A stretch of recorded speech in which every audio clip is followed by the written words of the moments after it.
Alors bonjour, bienvenue à tous, je m'appelle Christian.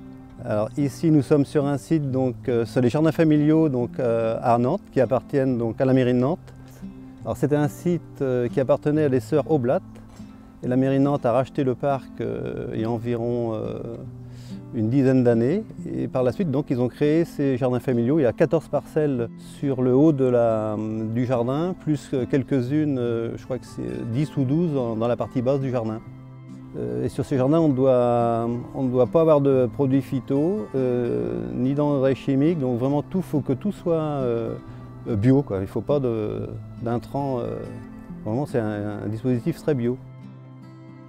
De profession, je suis jardinier. Sur le site ici, nous jardinons depuis 6 ans, mais en fait moi personnellement, je jardine depuis 1974. Alors il y a 6 ans, nous sommes arrivés sur la parcelle et puis cette parcelle est très en pente.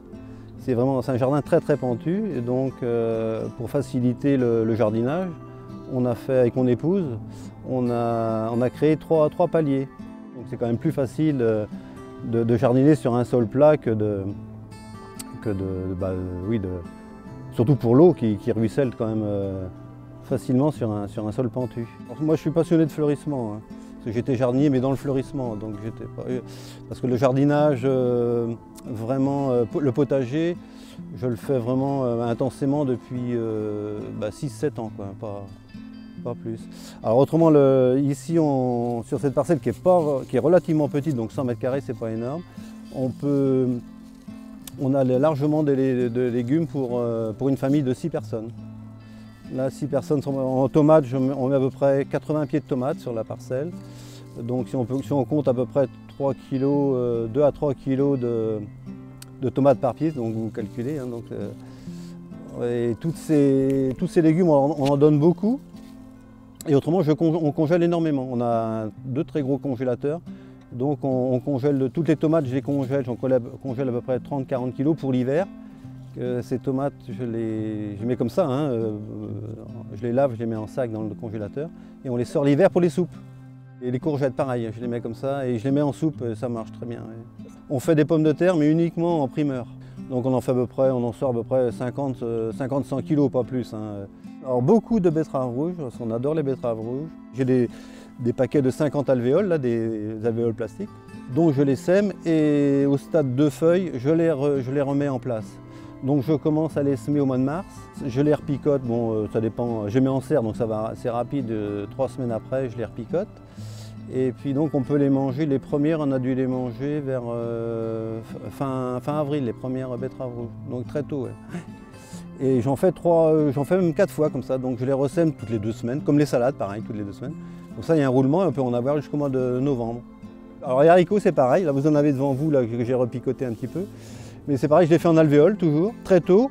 On les a mangés hyper tôt aussi, au mois de mai on mangeait des haricots. Hein. Ouais.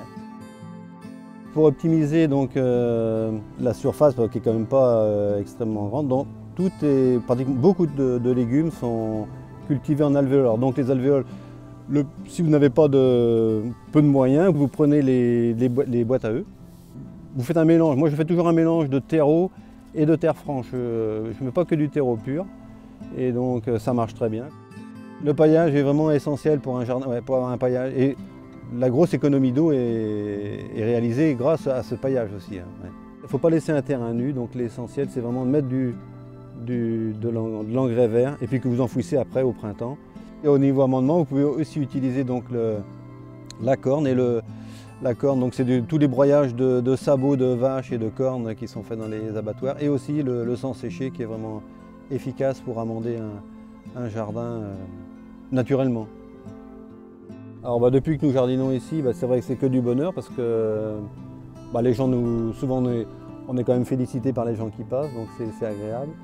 Et puis personnellement, alors moi je jardine depuis très longtemps, mais mon épouse est passionnée de jardin, donc on adore être ici, même venir sans travailler, venir en balade.